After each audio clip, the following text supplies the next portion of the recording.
사랑하는 성도 여러분, 좋은 아침입니다. 지난밤 편히 쉬었습니까? 3월 첫 번째 토요일 새벽 기도회를 우리가 하나님께 같이 기도하고 시작하겠습니다. 하나님 감사합니다. 지난밤도 주님의 은혜 가운데 저희들 편히 쉬게 하시고 오늘 새로운 한 날의 아침을 맞이하게 하심을 감사드립니다. 오늘 이 새벽에 주시는 말씀을 통하여 귀한 진리를 깨닫게 하시고 어지러운 세상 속에서 하나님 말씀대로 살아갈 수 있는 믿음과 지혜를 더해 주시기를 원합니다. 우리 동대문의 모든 가족들을 눈동자와 같이 지키시고 평안케 하여 주시옵소서. 내일은 거룩한 성일입니다. 준비하시는 마음 주시고 이 기도의 시종을 주님께 부탁드리니 함께하여 주시옵소서. 예수님의 이름으로 감사하며 기도드립니다. 아멘. 오늘 주시는 하나님의 말씀은 창세기 32장 24절에서 32절까지입니다. 야곱은 홀로 남았더니 어떤 사람이 날이 새도록 야곱과 씨름하다가 자기가 야곱을 이기지 못함을 보고 그가 야곱의 허벅지 관절을 치매 야곱의 허벅지 관절이 그 사람과 씨름할 때에 어긋났더라. 그가 이르되 날이 세려하니 나로 가게 하라. 야곱이 이르되 당신이 내게 축복하지 아니하면 가게 하지 아니하겠나이다. 그 사람이 그에게 이르되 내 이름이 무엇이냐? 그가 이르되 야곱이니이다. 그가 이르되 내 이름을 다시는 야곱이라 부를 것이 아니요 이스라엘이라 부를 것이니 이는 내가 하나님과 및 사람들과 겨루어 이겼음이니라. 야곱이 청하여 이르되 당신의 이름을 알려주소서. 그 사람이 이르되 어찌하여 내 이름을 묻느냐 하고 거기서 야곱에게 축복한지라. 그러므로 야곱이 그곳 이름을 부니엘이라 하였으니 그가 이르기를 내가 하나님과 대면하여 보았으나 내 생명이 보존되었다 함이더라. 그가 부니엘을 지날 때에 해가 돋았고 그의 허벅다리로 말미암아 절었더라. 그 사람이 야곱의 허벅지 관절에 있는 둔부의 힘줄을 쳤으므로 이스라엘 사람들이 지금까지 허벅지 관절에 있는 둔부의 힘줄을 먹지 아니하더라. 아멘. 우리가 오늘 야곱 세 번째 시간입니다. 지난주 말씀을 여러분들이 생각해 보시면 이제 야곱이 형 에서의 이 장자의 축복권을 가로채고 난 다음에 어머니 리브가의 제안으로 외삼촌 라반의 집에 가서 20여 년 동안 살게 되었습니다. 야곱은 잠시 외삼촌의 집에 머물 걸로 생각을 했을지 모르겠지만 20년이라고 하는 긴 세월이 흘렀습니다. 그리고 이제 야곱이 점점 부유해지는 것을 보고 라반과 그의 아들들이 야곱을 시기하여 이 가족 간에 불화가 생기기 시작을 했습니다. 그래서 어느 날 야곱이 자기의 아내인 레아와 라헬을 불러서 상황을 설명하고 하나님께서 나에게 아버지 집, 즉 고향으로 돌아가라고 말씀하셨다. 이랬더니 레아와 라헬이 그러면 우리 아버지의 집을 떠나서 이제 당신의 고향으로 돌아가자 이렇게 이야기를 했습니다. 부인들의 동의를 얻은 야곱이 이제 밧단 아람에서 즉 하란에서의 삶을 다 정리하고 다시 고향으로 돌아가게 됩니다. 그런데 막상 20여 년 만에 고향으로 돌아가려고 하니까 야곱에게 마음에 걸리는 일이 하나 있었습니다. 그것은 형 에서와의 문제였습니다. 그래서 야곱이 형 에서의 동향이 어떠한가 하는 것을 사람을 보내서 먼저 살피게 합니다. 그런데 형 에서가 야곱이 고향으로 돌아온다라고 하는 이야기를 듣고 약 400여 명의 사람들을 데리고 야곱을 맞을 준비를 하고 있다는 소식을 접하게 됩니다. 물론 에서는 좋은 의미에서의 야곱의 귀환을 환영하기 위해서 그렇게 준비하는 것이 전혀 아니죠. 20여 년 동안 그동안 쌓이고 쌓였던 한을 풀 수 있는 좋은 기회라고 생각을 해서 야곱을 아마 죽이거나 해치려고 그렇게 에서가 준비를 하고 나왔을 것 같습니다. 근데 그 이야기를 들은 야곱이 심히 두려워서 형 에서에게 줄 선물을 준비를 하고 또 그래도 혹시 모르니까 자기의 가족들을 두 그룹으로 나누어서 보내고 자기는 혼자 야복 강가에 남게 됩니다. 야곱으로서는 형 에서가 어떻게 나올지 알 수 없기 때문에 최선을 다해서 자기가 꾀를 낸 것이죠. 가족을 두 그룹으로 나눴다고 하는 것은 한 그룹이 몰살을 당하거나 해를 받아도 다른 그룹은 생존할 수 있게끔 하고자 하는 목적 아니었겠습니까? 그리고 자신이 맨 뒤에 남아 있었던 것은 어찌 보면은 굉장히 이기적인 모습이라고 볼 수도 있습니다. 왜냐하면 앞서간 가족들이 다 혹시라도 해를 당한다고 할지라도 맨 뒤에 있는 야곱은 도망가거나 생존할 수 있는 가능성이 가장 높지 않겠습니까? 하여튼 야곱은 자신이 할 수 있는 방도와 최선의 꾀를 짜내서 이러한 준비를 한 것입니다. 오늘 본문의 말씀은 이렇게 가족들을 두 그룹으로 나누어서 자기 앞서 보내고 난 다음에 야곱이 야복강 나루에서 하나님의 사자와 씨름하는 장면을 그리고 있습니다. 여러분 20년이라고 하면은 짧지 않은 세월인데 형 에서와 동생 야곱에게는 아직 해결되지 않은 문제가 있다라고 하는 거죠. 여러분 야곱이 라반의 조카라고 한다면 형 에서도 라반의 조카 아니겠습니까? 근데 에서가 자기의 동생 야곱이 외삼촌 라반의 집으로 피신했다고 하는 것을 왜 몰랐겠어요? 그렇지만 성경에서는 에서가 야곱에게 복수하기 위해서 외삼촌 라반의 집까지 왔다거나 또 그 사이에 어머니 리브가가 세상을 떠나지 않습니까? 그러니까 어머니 리브가가 세상을 떠났다고 하는 이야기를 하란에 있는 야곱이 알고 있었는지 그런 것에 대해서는 전혀 언급이 없습니다. 근데 분명한 사실은 에서도 20년 동안 동생 야곱에게 복수의 칼날을 갈고 있었다고 하는 것이고 또 야곱은 형 에서를 심히 두려워하고 있었다라고 하는 것입니다. 고향에 안 돌아가고 외삼촌 라반의 집에서 평생 살면 몰라도 그렇지 않으면 언젠가는 형을 만날 수밖에 없다고 하는 사실을 야곱이 어찌 몰랐겠습니까? 그런데 이제 그 때가 온 것이다라고 하는 것입니다. 그러니까 20년 세월이 흘렀어도 바로 엊그제 일처럼 이제는 형 에서를 어떻게 만나야 되는가 야곱이 심히 걱정이 되었다라고 하는 것입니다. 여러분 여기에서 우리가 뭘 알 수 있느냐 하면은 이 죄라고 하는 것은 우리를 끝까지 따라다니면서 괴롭힌다라고 하는 거죠.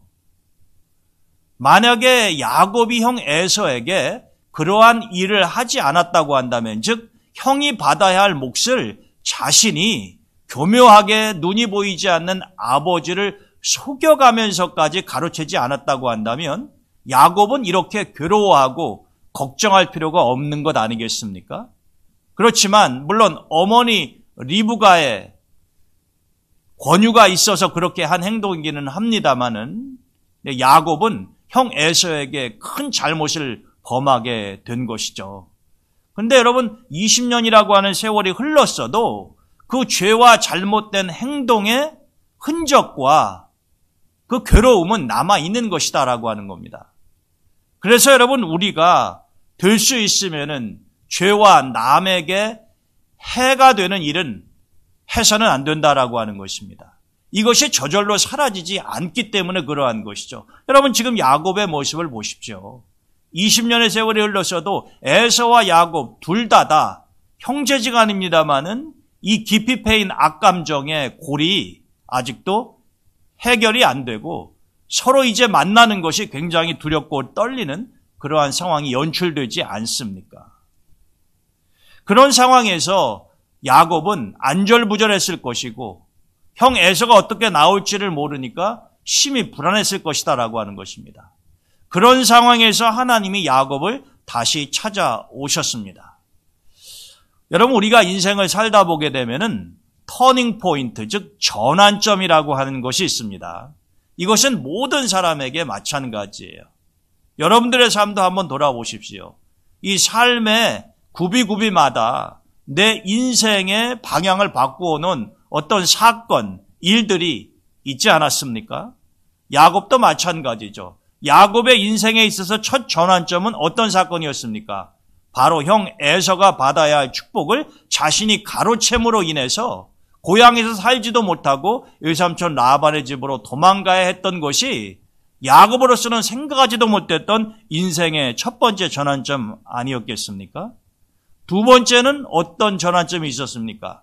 그가 외삼촌 라반의 집으로 가다가 루스라고 하는 곳에서 하나님을 만나게 되죠. 그리고 그곳 이름을 베델, 하나님의 집으로 바꾸지 않습니까? 우리가 보았던 것처럼 창세기 28장에 기록된 이 베델에서의 체험은 야곱이 태어나서 처음으로 하나님을 만나는, 그리고 하나님이 야곱을 찾아오셔서 축복해 주시는 내용을 담고 있습니다. 야곱도 놀랐습니다. 자신이 그렇게 하나님을 길 위에서 만날 수 있을 거라고 하는 것은 상상하지도 못했기 때문에요. 근데 여러분, 야곱을 누가 먼저 찾아오셨습니까? 하나님이 찾아오셨습니다. 그리고 하나님께서 야곱에게 분명히 약속하셨습니다. 내가 이 땅을 너와 내 후손들에게 줄 것이며 내 후손들로 인해서 모든 족속들이 복을 받을 것이며 내가 너를 반드시 아버지 집 고향으로 돌아오게 하겠다. 근데 여러분, 하나님이 이렇게 축복의 약속을 하셨음에도 불구하고 야곱으로서는 그 이전에 하나님을 만나본 적이 없기 때문에 하나님께서 하신 말씀이 실감이 나지 않고 또 하나님의 능력과 그분이 어떤 분이신가 하는 것에 대해서도 제대로 알지를 못했을 거란 말입니다. 그랬기 때문에 야곱의 반응은 조건부 서원이었죠. 하나님이 먼저 반드시 내가 너를 다시 고향 아버지의 집으로 돌려보내겠다라고 말씀하셨음에도 불구하고 야곱은 이렇게 말하지 않았습니까? 만일 하나님께서 나를 아버지의 집으로 무사히 돌아오게 해 주신다면, 여러분, 이런 조건은 내걸 필요가 없는 거죠. 왜? 하나님이 먼저 약속하셨잖아요. 내가 반드시 그렇게 하겠다고. 근데 하나님 체험이 없는 야곱으로서는 지금 당장 자신이 언제 고향으로 돌아올 수 있을지, 형 에서의 칼날을 피해서 살아남을 수나 있을지, 이런 것들이 보장이 되지 않기 때문에 심히 걱정이 되고 그 생각만 가득 차 있는 거죠. 그래서 만일 하나님께서 나를 아버지의 집으로 다시 돌아오게 해주시면 그 유명한 세 가지 서약을 하지 않습니까? 여호와께서 나의 하나님이 되실 것이요, 내가 베델 이곳에 하나님의 전을 세울 것이요, 내가 가지고 있는 모든 것의 10분의 1을 하나님께 드리겠습니다. 제가 지난번에 야곱이 이렇게 세 가지 서원을 해놓고 그 세 가지를 다 성실하게 지켰다라고 하는 기록이 성경에는 나와 있지는 않습니다. 여러분, 그렇게 외삼촌의 집으로 갔었던 야곱이 조카의 신분이기는 하지만 실질적인 삶에 있어서는 거의 종처럼 아주 어려운 생활을 하지 않습니까? 근데 그 가운데서도 하나님은 침묵하시면서 야곱의 모든 것들을 도와주셨습니다. 그리고 20년의 세월이 흐르고 난 다음에야 하나님이 이제는 이곳을 떠나서 아버지의 집으로 돌아가라고 말씀하지 아니하십니까? 그러니까 이 20년 세월 동안에 하나님은 침묵 가운데 야곱의 모든 것들을 지켜보시면서 필요할 때마다 그를 도우시고 4명의 아내를 통해서 11명의 아들과 딸 1명을 얻고 또 많은 양떼와 소떼들이 있게 하셨다라고 하는 것입니다. 여러분, 상황적으로 보게 되면은 야곱이 강성해질 수가 없는 구조 아닙니까? 그런데 우리가 창세기의 말씀을 자세히 읽어보게 되면은 하나님의 은혜와 도우심이 아니면 가능하지 않은 일들이 연속적으로 일어나면서 야곱이 강성해지게 되는 것이죠. 그러니까 라반과 그의 아들들이 그것을 싫어했고 그 사건을 계기로 해서 이제 야곱이 고향으로 돌아가게 된다라고 하는 것입니다.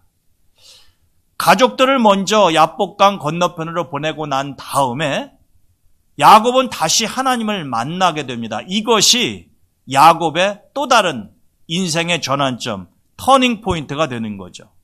오늘 본문의 말씀을 보게 되면 야곱이 홀로 남았을 때에, 여러분, 예전에 베델에서도 야곱이 홀로 하나님을 만나죠. 오늘 본문의 말씀을 보더라도 지금 야복강 나루에는 야곱 혼자 남아 있습니다. 많은 사람들이 있을 때 하나님이 찾아오신 것이 아니라 야곱이 홀로 남았을 때에 그를 찾아오셨다라고 하는 거죠. 이것은 의미심장한 일입니다. 왜냐하면 하나님 체험이라고 하는 것은요, 타인과 더불어서 할 수 있는 경우도 있지만 내 스스로가 하나님과 1대1로 깊이 만나는 것이 절실히 필요한 거고, 또 그래야만이 하나님을 깊이 체험할 수 있다라고 하는 것입니다. 여러분, 우리가 아무리 사랑하는 사람이 있고 부모님이 있고 자식이 있고 형제들이 있다고 그러더라도 모든 인생은 자신의 인생길을 홀로 가는 것 아닙니까? 누가 대신 가줄 수도 없고요. 나 혼자만이 외롭고 쓸쓸해도 가야 되는 것이 인생길이다라고 하는 것입니다. 하나님 체험도 마찬가지죠. 다른 사람이 만난 하나님은 나에게 참고사항일 뿐입니다. 내가 하나님을 깊이 있게 체험하지 못하면 나의 신앙이 힘이 없는 거죠. 여러분, 야곱은 처음으로 베델에서 하나님을 깊이 만나지 않았습니까? 그리고 오늘 브니엘에서 다시 하나님을 깊이 만나게 되는데 예전에나 지금이나 홀로 하나님을 만난다라고 하는 것입니다. 하나님을 홀로 깊이 체험한다고 하는 면에 있어서는 이 베델과 브니엘의 사건이 공통점이 있어요. 그러나 차이점도 있습니다. 베델에서도 하나님이 먼저 야곱을 찾아오셨듯이 브니엘에서도 하나님이 먼저 야곱을 찾아오셨습니다. 이 두 사건의 첫 번째 공통점이죠. 두 번째는 축복에 관한 것입니다. 베델에서 하나님이 찾아오셔서 야곱을 축복하셨죠. 그리고 오늘 브니엘에서도 하나님이 야곱을 축복하십니다. 그런데 이 축복을 하나님이 하신다고 하는 면은 공통점이 있지만 약간 다른 차이점도 있습니다. 이 베델에서는 하나님이 야곱에게 일방적으로 축복을 하셨습니다. 내가 반드시 너를 아버지의 집으로 돌려보내겠다고. 야곱이 하나님께 복을 달라고 간구한 것이 아니다라고 하는 거죠. 그런데 오늘 브니엘에서는 야곱이 어떻게 합니까? 하나님이 저를 축복하지 아니하시면 나를 떠나게 하지 않겠다라고 이야기하지 않습니까? 이제 하나님께 복을 달라고 매달리는 것이 누구입니까? 야곱이라고 하는 거죠. 여러분, 이것이 복을 받는 면에 있어서는 똑같은 공통적인 모습이 있지만 또 베델과 브니엘의 차이점이기도 하다라고 하는 겁니다. 여러분, 이것은 무엇을 말하는 것일까요? 옛날 베델에서는, 즉 20년 전에 베델에서는요, 야곱은 하나님이 어떠한 분이신지 또 하나님의 축복이 얼마나 소중한 것인지에 대해서 별로 실감하지 못했습니다. 왜냐하면 그 이전에 하나님에게 그러한 복을 받아본 적도 없고 자기가 하나님에게 복을 달라고 요구해 본 적도 없지 않습니까? 왜? 그것이 무엇인지 그 진정한 가치를 모르기 때문에 그랬던 것입니다. 근데 여러분, 지금 브니엘에서의 장면을 보시면은요, 야곱이 집요하게 매어 달리죠. 하나님이 나를 축복해 주시지 아니하시면 내가 하나님을 보내지 않겠습니다. 여러분, 이것은 20년 전 야곱의 모습과는 사뭇 다릅니다. 야곱이 먼저 하나님께 복을 달라고 간구하는 것 아닙니까? 왜 이러한 변화가 일어났을까요? 여러분, 그 20년 하란에서 생활하는 동안에 이제 하나님은 야곱에게 나타나지 아니하시고 침묵 가운데 야곱을 도와주고 계셨지만 야곱은 그 세월 동안에 하나님이 어떤 분이신가 하는 것을 자신의 삶의 모습이 바뀌어져 가는 것을 보면서 예전보다 훨씬 더 깊이 알았다는 거죠. 여러분, 삼촌이 학대까지는 아니어도 그렇게 힘들게 하고 약속한 것을 지키지 않고 거의 종처럼 취급하는 그런 상황에서 야곱도 우리가 지난 시간에 보았습니다만 삼촌에게 이렇게 말한 적이 있잖아요.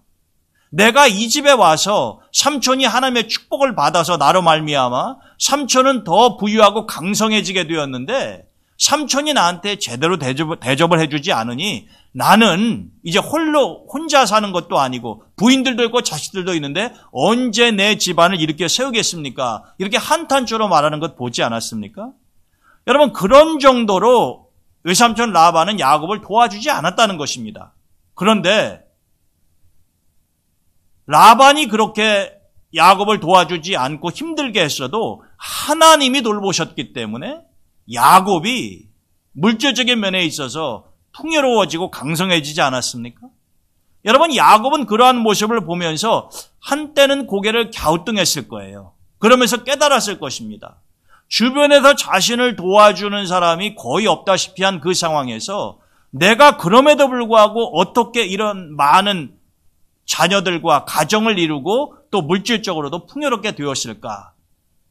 야곱은 깨달았겠죠. 이것이 하나님의 은혜고 하나님이 복을 주시는 일이 아니라고 한다면 가능하지 않다고 하는 것을 말입니다.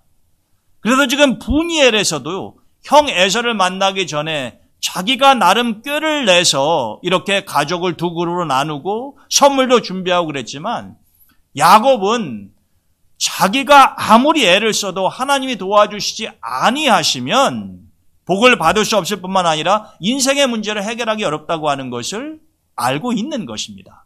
그러니까 하나님께 매어 달리는 거죠. 여러분, 야곱이라고 하는 이름의 뜻이 뭡니까? 별로 좋은 의미는 아니에요. 형 에서의 발 뒤꿈치를 잡고 나오지 않았습니까? 여기에서 우리는 야곱의 집요한 성격을 보는 거죠. 여러분, 쌍둥이가 태어날 때요, 먼저 태어나는 형이나 언니의 발 뒤꿈치를 붙잡고 태어나는 둘째는 거의 보기 드물지 않습니까? 특이한 거죠. 그런데 야곱은 형 에서의 발 뒤꿈치를 붙잡고 나왔다라고 하는 것입니다. 야곱이라고 하는 인물은 또 그의 이름의 의미는 발 뒤꿈치를 잡은 자뿐만 아니라 경쟁을 하는 자, 그리고 사기꾼, 이러한 별로 긍정적이지 않은 이러한 의미를 담고 있다라고 하는 것입니다. 여러분, 그런 집요함이요, 오랜 세월이 흘렀어도 사라지지 않죠. 허벅지 힘줄을 쳐서 힘을 쓰지 못하는데도 절뚝거리면서도 이 하나님의 사자를 붙들고 간구하지 않습니까? 여러분, 이것은 그 고통 때문에라도 쉽게 할 수 있는 일이 아니지 않겠어요? 근데 야곱은 아무리 육체적인 아픔과 고통이 있어도 하나님의 사자를 놓지 않습니다. 그의 집요한 성격을 볼 수 있는 것이죠. 이제는 야곱이 하나님이 주시는 축복이 얼마나 소중하고 가치 있는 것인가라고 하는 것을 알고 있는 것이고, 또 하나님이 없이는 내 인생의 문제가 해결되지 않는다고 하는 것 역시 깨닫고 있었다라고 하는 것입니다. 이것이 야곱의 삶에 있어서 두 중요한 전환점이 되는 베델과 분이엘 사건의 공통점이자 차이점이기도 하다라고 하는 거죠. 하나님이 떠나시기 전에요, 묻죠. 야곱한테 내 이름이 무엇이냐. 여러분, 하나님이 지금 야곱의 이름을 모르십니까? 알고 있어요. 그런데 왜 물으십니까? 내 이름이 무엇이냐고.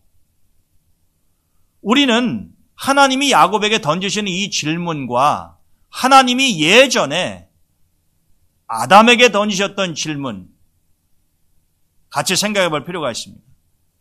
하나님이 아담에게 선악과를 따먹고 하와도 먹고 숨어 있을 때에 이렇게 묻지 않으셨습니까? 아담아, 내가 어디 있느냐? 여러분, 하나님이 아담이 어디 있는지 모르십니까? 그 에덴 동산에 있는 거 뻔히 다 알고 계십니다.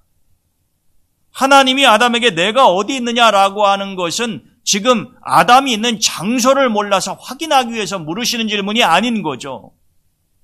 너는 지금 해서는 안 될 일을 했고 있어서는 안 될 위치에 있다라고 하는 것 아닙니까? 하나님이 지금 야곱의 이름을 모르십니까? 아십니다. 그런데 왜 내 이름이 무엇이냐라고 물으시는 것입니까? 이 이름을 묻고 난 다음에 그의 이름을 이스라엘로 바꿔주신 분 역시 하나님이십니다. 여러분, 야곱이 경쟁하는 자, 사기꾼, 이런 부정적인 이미지를 가지고 있다라고 한다면은 이스라엘은 아주 존귀한 이름입니다. 하나님의 왕자. 여러분, 하나님이 야곱의 이름을 물으시고 이름을 바꿔주신 의미는 옛날 야곱은 죽었다라고 하는 겁니다. 여러분, 새 이름을 준다라고 하는 것, 사람은 이름으로 존재하잖아요. 제가 말씀드렸던 것처럼 우리가 어떤 사람이 죽으면 사망 신고를 하면 제일 먼저 무엇합니까? 이름을 지워버리잖아요. 이름을 지운다고 하는 것은 그 사람이 더 이상 존재하지 않는다는 이야기죠. 야곱의 이름을 이스라엘로 바꾸었다라고 하는 것은 야곱은 존재하지 않는다라고 하는 의미를 함축하고 있는 것입니다. 그러니까 하나님은 지금 분이엘에서 옛날 야곱은 죽었다라고 하는 것을 선포하시고 야곱에게 깨닫게 하시는 거죠. 즉, 너는 옛날 그 야곱의 모습으로 더 이상 살지 말라고 하는 의미입니다. 그러면서 너는 이제 이스라엘로 살라라고 하는 것이죠. 즉, 야곱은 이제 이스라엘로 새로운 존재로 태어난다라고 하는 것입니다. 옛날 야곱이 그 인생의 주인이 자기 자신이었다라고 한다면은 이제 이스라엘이 된 야곱은 자기 인생의 주인이 하나님이 되어야 된다라고 하는 것입니다. 인생의 목표가 달라져야 된다라고 하는 거죠. 예전에는 수단과 방법을 가리지 않고 나에게 유익이 되면 형이라고 할지라도 속여서, 아버지까지라도 속여서 그 축복을 가로채려고 했었다고 한다면 앞으로 이스라엘로서 그렇게 살아서는 안 된다고 하는 것을 하나님은 이 분이엘에서 야곱에게 깨닫게 하시는 것입니다. 하나님을 진정으로 만난 사람들은 다 이러한 인생의 전환점을 맞이하게 되죠. 우리가 잘 아는 사도 바울, 어떠합니까? 그의 이름 역시 본명이 사울 아니었습니까? 그런데 훗날 그가 주님을 만나고 난 다음에 이름이 바울로 바뀌게 되는 거죠. 그 역시 바울로 바뀌었다고 하는 것은 옛날 예수님 믿는 사람들을 잡아서 죽이고 괴롭히는 것을 하나님의 일이라고 착각하고 오해하면서 잘못 살았던 그 사울이 죽었다는 것 아닙니까? 그리고 이제는 하나님의 사도로 바울로서 살아가라고 하는 의미가 담겨 있는 것이죠. 그래서 훗날 갈라디아 교인들에게 보내는 편지에서 사도 바울은 갈라디아 2장 20절에서 이렇게 이야기하지 않습니까? 내가 그리스도와 함께 십자가에 못 박혔나니 이제는 내가 사는 것이 아니라 나는 죽었다는 겁니다. 내 옛날 사울의 모습은 사라졌다라고 하는 것이에요. 바울로 사는 지금의 나는 오직 그리스도의 영광만을 위해서 산다라고 하는 것입니다. 여러분, 야곱이 이스라엘로 바뀐 것이나 사울이 바울로 바뀐 것이나 마찬가지 아닙니까? 이름의 변화는 곧 새로운 존재의 탄생을 의미하는 것이며 내 인생의 주인이 바뀌는 것이며 내 인생의 목표가 또한 달라진다고 하는 것을 상징적으로 의미하는 것이다라고 하는 것입니다. 제가 지난 주일 오후에 우리 김태영 교수님이 예술의 전당에서 연주를 해서 갔습니다. 요즘 코로나19 때문에 인원 제한이 있긴 합니다만 그래도 그 큰 예술의 전당 연주장에 많은 사람들이 왔어요. 그런데 이 연주회가 시작되기 전에 제가 예술의 전당 좀 시간이 남아서 이렇게 쭉 한번 둘러보았습니다. 근데 그 예술의 전당에 한국예술종합학교가 있는데 얼마 전에 그 한국예술종합학교의 초대 총장이었던 이강숙 박사님이라고 하는 분이 소천하셨어요. 우리 한국 음악계의 발전을 위해서 큰 역할을 했던 분인데 그분이 세상을 떠나셨습니다. 그래서 학교에서 그분을 추모하면서 대형 현수막을 학교 건물 앞에 이렇게 게시해 놓은 것을 보았습니다. 근데 그 현수막에 이렇게 쓰여 있었어요. 나는 매일 내가 어디로 가고 있는지를 생각한다. 내가 매일 어디로 가고 있는지를 생각한다라고 하는 것입니다. 아주 중요한 질문이 아닐 수 없죠. 나는 어디로 가고 있는 것인가? 여러분, 우리가 인생을 길로 표현을 할 때에 내가 어떤 길을 가고 있는가, 내가 올바른 길을 가고 있으며 제대로 가고 있는가 하는 것을 매일 점검하면서 생각하지 않으면 엉뚱한 곳으로 갈 수도 있는 것 아니겠습니까? 우리는 오늘 분이엘에서 하나님을 새롭게 만나면서 계명, 이름이 바뀌게 되고 비록 신체적으로는 평생 불구가 되었을지 모르지만 이제 야곱에게 새로운 삶이 시작된다고 하는 것을 알리는 이 사건을 보면서요, 우리 자신의 모습을 한번 돌아볼 필요가 있다라고 하는 것입니다. 야곱은 지난 세월 동안에 잠언서 기자가 이야기했던 것을 깊이 깨달았을 것입니다. 잠언서 19장 21절에는 이렇게 되어 있지 않습니까? 사람의 마음에는 많은 계획이 있어도 오직 여호와의 뜻만이 완전히 서리라. 여러분, 리브가의 계획, 야곱의 계획은 어떠한 것이었습니까?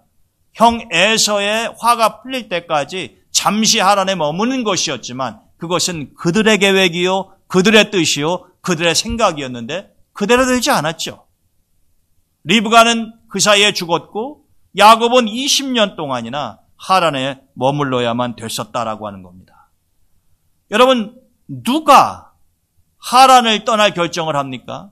야곱이 결정한 것 아닙니다. 야곱이 아내들을 불러서 상의하기 이전에 하나님이 먼저 말씀하셨습니다. 이제는 이곳을 떠나 고향으로 돌아가라고 말입니다.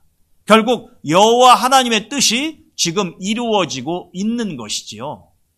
이 잠언서에 있는 말씀은 아주 짧은 한 문장입니다만 우리의 삶의 본질에 대해서 너무나도 정확하게 이야기하고 있는 것입니다. 오늘 본문의 마지막 부분을 보게 되면은 그렇게 이제는 불구의 몸으로 분이엘을 떠날 때에 이스라엘이죠. 이제 야곱은 분이엘에서 죽었습니다. 이스라엘로서 분이엘을 떠날 때에 성경은 이렇게 증언하지 않습니까? 분이엘, 하나님의 얼굴이라고 하는 말인데 야곱이 하나님의 얼굴을 보고 난 다음에 그러고도 죽지 않았는데 그가 그곳을 떠날 때에 해가 돋았다. 그리고 그의 허벅다리로 말미암아 야곱은 절고 있었다. 여러분, 그 장면을 한번 연상해 보십시오. 이제 야곱은 죽고 새로운 이스라엘로 탄생을 한 것인데 그 이스라엘이 쩔뚝거리면서요, 분이엘을 떠날 때에 해가 돋았단 말입니다. 해가 돋으면은 우리 모두가 새로운 한 날의 생명을 시작하는 것과 마찬가지 아닙니까? 이스라엘이 옛 야곱이 분이엘을 떠날 때 해가 돋았다라고 하는 것은 이제 옛날의 야곱은 죽고 새로운 이스라엘로서 새로운 삶이 전개될 것이다라고 하는 것을 상징적으로 보여주는 것이죠. 여러분, 우리의 삶은 우리의 마음대로 되지 않습니다. 결국에는 모든 것이 하나님의 뜻 안에서 그분의 계획대로 진행되는 것이죠. 그러나 하나님은 언제나 우리를 위해서, 하나님의 자녀들을 위해서 선한 것을 준비하시고 올바른 길로 이끌어 가신다라고 하는 거죠. 우리가 야곱의 삶을 통해서도 볼 수 있지 않습니까?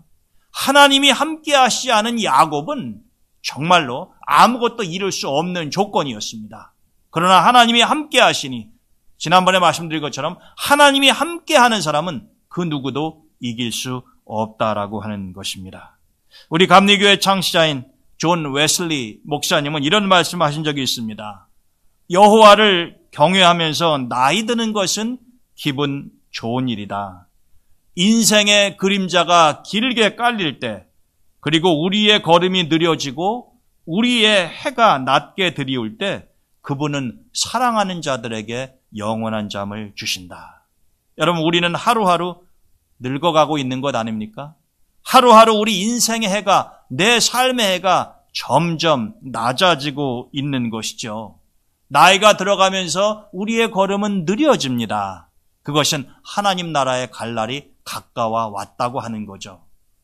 88세를 살았으니 결코 짧은 삶을 살지 않았었던 웨슬레 목사님이 자신의 90여 평생의 삶을 돌아보면서 한 이야기예요. 이러한 사람, 그분 즉 하나님이 사랑하는 자들에게 이러한 인생의 모든 여정이 끝났을 때에 행복한 영원한 잠을 허락하신다라고 이야기했습니다. 여러분, 우리는 앞으로 남은 삶이 얼마가 될지는 알 수 없지만 야곱이 많은 시련과 환난 가운데에서 하나님을 깊이 만나고 새로운 이스라엘로 태어나서 하나님의 사람으로 쓰임 받았던 것처럼, 그리고 그렇게 하나님의 사람으로 살다가 영원한 잠을 하나님이 주셔서 천국으로 갔던 것처럼, 저는 우리 동대문교회 성도 여러분들도 철저하게 하나님을 신뢰하고 하나님의 축복과 은혜 가운데에서 사시다가 때가 되어서 하나님이 부르시면 아름다운 이 땅에서의 소풍을 마칠 수 있는 지혜가 있기를 주님의 이름으로 축원드립니다. 네, 여러분, 드디어 3월이 시작이 되고 날씨도 점점 따뜻해지고 있습니다. 비록 우리의 상황은 코로나19 등 여러 가지로 인해서 녹록하지는 않지만 아무리 겨울이 매서워도 봄이 오는 것을 막을 수는 없는 것처럼 이런 모든 어려운 시련의 시간들도 다 지나가리라 믿습니다.